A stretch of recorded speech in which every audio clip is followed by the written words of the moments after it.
Amen. Salamat sa Ginoo sa karon nga time nga maka-share na pod sa pulong sa Ginoo. Salamat sa mga prayer request nga atong nag-gather mga kaigsunan. And karon mga kaigsunan, mamarog ta aron sa pag-pray. Let us pray. Lord God, salamat Ginoo ni kabuntagon. Thank you Lord God for allowing us to come here. Salamat Lord sa protection, sa strength, pag-renew Ginoo. Salamat Lord sa mercy, sa grasya Lord God. And dalaygon ka Lord sa walay katapusan, sa kinabuhi Lord God. Worthy jud ka Lord nga mudawat Lord sa matanan sa tanan nga dungog Lord. And I pray karon sa akong pag-share sa message nga maghatag sa kuha Lord God. I pray nga matag sa Lord panangingan pud ani Lord. I hope and I pray Lord God nga imo kong tabangan sa pag-share ani Ginoo. I pray Lord God nga i-minister sa mga kasing-kasing una Lord. Doon na ba yung mga sayop Lord o mga sala ka mag-hindo na Lord God. Hinta na mag-ampo Lord, salamatan in Jesus name. Amen. Okay, let's all be seated. So, today, mga kaigsunan, akong i-share sa inyo tuguti ko nga ma-share ni nako kini nga mensahe nga butang ba nga wala sa Kristohanon. Kay ang sala mga kaigsunan is sala gyud. 'Di ba? Sala is sala gyud. Nana sa kanta, right is always right and wrong is always wrong. But naay sala gyud nga gi-specify gyud sa Ginoo nga iya gyud grabe nga kalagutan, gi-hate niya. So sala is sala man gyud tanan, pero naa siya mga gi-isugutan diri sa Bible nga ako nabasahan sa diyan ako pagtuon sa pulong sa Ginoo. Pablihan yung mga Bible mga igsunan. Proverbs chapter 6 verse 16. Real quick nga itong makatunan ni nga ako sa gikaton sa niya, ako sa gibasa sa niya. Verse 16, these 6 things that the Lord hate, yea, 7 are an abomination unto Him. So unsa man ni siya nga pito ka buok nga ang special gyud kining number 7. Katunta ni nga kini mga butang nga gikalagutan gyud sa Ginoo. Una, verse 17, a proud look. Kining pride mo ni siya gidumtan sa Ginoo. Hate or pride na unta may nahinay na ito ni tangtang sa tong tagstagsa nga kinabuhi. Pride. Kaya ang pride, first gini siya, kay mao gini siya unang sala nga nakuha dito sa langit. Kining pride, gikan ni Satanas, pride niya ni Saka. Mano ko nakuanan ba? Kining pride, wala gini nindot nga ikahatag sa tong kinabuhi. But sad to say kita, naatana. Pero pasalamat ta karon nga na Kristohanon ta, kining pride na to ato nang makuan sa tong kaugalingon ba nga kini siya di gid ni maayos tong kinabuhi. Pride. Ikaduha, a lying tongue. Butang ba nga wala unta sa Kristohanon. Kining lying tongue. Falsehood, dishonesty. Kini gikalagutan ni sa Ginoo. I-hate ni sa Ginoo, lying tongue. Kung kita natay kauban sa balay niya, ang baba puros lang pamakak. Lisod gisanan. 'Di ba? Kining bakakon ta. I hope nga kita isip Kristohanon may nahinay pud tanig tangtang sa tong kinabuhi. Kay sugot kag sa dili, gibutang gini sa pulong sa Ginoo, iya gining gi-hate. Lying tongue. Sunod, number 3. And hands that shed innocent blood. Sabot pasabot ani. Kining cruelty. Innocent blood nya atong kanon kanang pagka-cruelty sa usa ka tawo di ganan ang Ginoo ana. Cruel ta sa tawo bang Inosente sana niya, nagbuhatan pa yun natog daotan. Di ba? Inosente sana, ato pa yung kanang nanikas ta ba? Di ba, sa cruel na? Inosente sana na imong gitikasan. So, ikalagutan ni sa Ginoo. And hands that shed innocent blood. Dapat kita, dili ta cruel. Dapat ito ipakita is love. Atong mapakita ang gugma sa Ginoo. Dili cruelty. So gikalagutan ni sa Ginoo. Gi-hate ni sa Ginoo. Kining cruelty. I hope nahinay sa di nga nawa sa to kay kita, ako, sa akong pagka-ako, lahi ta, og templadas tong kinabuhi ba? No, depende sa kung unsa ta mo react ba sa dihang makasugat tag problema bitaw or makakuan tag sitwasyon nga di ta kapugong ba? Unsay mabuhat nato. So diha nato mapakita atong pagka-cruel. Diha nato mapakita. So ikaupat, an heart that deviseth wicked imagination. Kini sa atong unahuna nang need yun na ito na limpyuhan atong unahuna ba nga dapat mo gawas atong unahuna is pure. Diba? Samot na kanang tempting kisanan ba? Tempting kisanan yan, jud kisanan ang kunon, kining butanga. Nidagan kay mo naan para maabot lang na ka ng butanga. Nag-devise ka og daotan. So, gi-hate na sa Ginoo. An heart that deviseth wicked imagination. No? Wisdom to do evil. A heart that design, no, gidesign sa atong kasing-kasing, and a head that devise wicked imagination. Diha, gi-hate na sa Ginoo.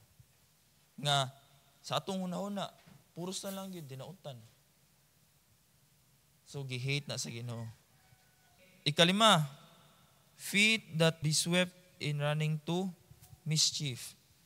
Kini, dali ra kay ta makabuhat og sayop. No? Dali ra kay maslide sadto sa pagkasala. So, I hope ma-practice ito ba nga sa dihang testingan ta, di ta dali makasala ba? Swift in running to mischief. Sana atong mabatayan atong baba. Di ba? Pas-pas kay tanan ang atong baba. Wala ta makabuhat og action pero atong baba grabe na kasanan. Hait na kasanan. So kana aton bantayan sa atong kinabuhi gyud. As Christian we are atong himduman nga gikalagutan, gi-hate gyud ni sa Ginoo. Number 6, a false witness that speaketh lies. No, na may lying tongue, pero kini witness ka nya nag-speak kag lies. Lisod di siya. No? Nakabaw ka sa kamatuoran pero ang imong witness di mao. No? Muna makuha na to ba sa kini bitang sa kaluwasan pod dapat may sakto tanig witness. Kay daghang mga witness karon di mao. So, witness that speaketh lies. Daghan kayo, social media palandaan, daghan kisanan. Di na to masaligan ang social media, pero kung ang imuhang kinabuhi nakatutok lang pirmi sa social media, pero asam dagan mga tao ron, meaning Google, Miriam, di ba? Unsay ka nang pasabutan nga mga word. Pero karon mga batanon karon social media. No? Tan-on law, witness ni sa nahitabo. Di ba? Na mga issue karon sa kinabuhi. Wata ka ba? Tinuod ba na o insakto? Mo nang bantay gid ta. Kay nga naman, apil ta ni makasulti na tag sayop di ay. Di ba? So, ma-hate ka sa Ginoo. I-hate ka sa Ginoo. And kini special number 7 and last, and he that soweth discord among brethren. kini. Di ba? Lisod ni siya, makitaan. Lisod kay ni siya tanan, ma-identify, ilabi na, brethren pag yun nimo. Pero ang Ginoo, nakitaan eh. Wala nakanindot sa Ginoo, no? Walay matago sa Ginoo. Kung ikaw, nakabuhat ka ani, discord, meaning na, nakabuhat ka og division, nakabuhat ka og opposition within sa relation, lisod kina abomination sa Ginoo. Gi-special gid sa Ginoo, no? Number 16, ningon siya da, 7 are abomination unto him. Gihate ra niya pero kini gikalagutan gyud sa Ginoo. 5 kana. Kung ikaw giluwas ka sa Ginoo, gimatuto ka ug insakto di sa kamatuoran, pero ang imuha dinautan ang imong tinguha sa imong igsuon. Discord. Kuyaw ni siya. Nahimo kang opposition sa buluhaton. Na-cause kag division. Kalagutan gid sa Ginoo gyud. Di gid kakalimtan sa Ginoo. Sow it good, 5 kana, nagtanom ka, sow it discord among brethren, imong gitamnan og laing liso. Di ba unta ang pulong sa Ginoo mato itanom? Sow it, di ba? Pero lahi gitanom ani tawhana. Mo ni mabantay gid ani sa atong matagstag sa kinabuhi. Unsa atong gitanom ba? Kay once mubuhi na taan atong mga tagpulong, ato na siyang gitanom. Diba? Nakuha ko ninyo? Ato na nang gitanom. Bisan sa atong mga anak. Sadyang ato nagibuhian na itong matagpulong, madunggan sa itong anak, natanom na gina siyang unahuna gyud. Mo nang magbinantayon kita, nakita Kristohanon, di ta makasow og discord. Among brethren pag yun, ato na igsuon. Ilabi na sa atong man of God. Sulti kag bati ba? Nakita magbinantayon gyud ta kung naa na taani nga style sa atong kinabuhi nga Kristohanon ta, atong badlong atong kaugalingon, di na ta maghuwat ba nga badlong pata. Labi na nakadungog ta aning pulong sa Ginoo. Di ba? Nga kita atong atimanon atong kaugalingon. Kung sa atong nabuhat di sa Ginoo, sa atong mga kaigsuonan, sa pagtuo, sa komunidad nato, nahimo ba ang witness nga insakto? Dili ba ta false witness nga nagigisgutan na ni sa pulong sa Ginoo? A false witness, speak it lie. Niangkon ka, Kristohanon ka, para itong kinabuhi, nahimo na tang false witness day. Speak it lies. Gihate sa Ginoo. Amen. I hope mga kaigsuonan nga as Christian we are, wala ni nga mga pamatasan na. Wala ni sa atoa. Pray gid sa Ginoo. Nga di ta mahimo maapil ani ba? Pito na gud ni. So, katong mga sala gid sila tanan, sala gid ang tanan pero kini gi-special mention gid sa Ginoo. Amen. I hope nga nakatunta karon. Let us pray, Lord God. Salamat kay Ginoo sa iyong pulong.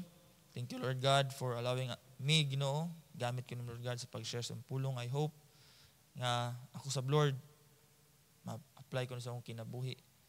Salamat, Lord God, sa pagbadlong na mo karon. I pray, Lord God, nga ikaw gyud maggiya sa mong kinabuhi ngadto sa pagkamatarong. Thank you, Lord God. Naay guide ng Bible imong gihatag diri kanamo. Kung wala ang imong pulong, Lord, magkalandrakas gud ang mong kinabuhi. Thank you, Ginoo, sa imong gugma. Gilaygon ka, Lord, sa may katapusan. Kinamugian po, Lord God. In Jesus' name I pray. Amen.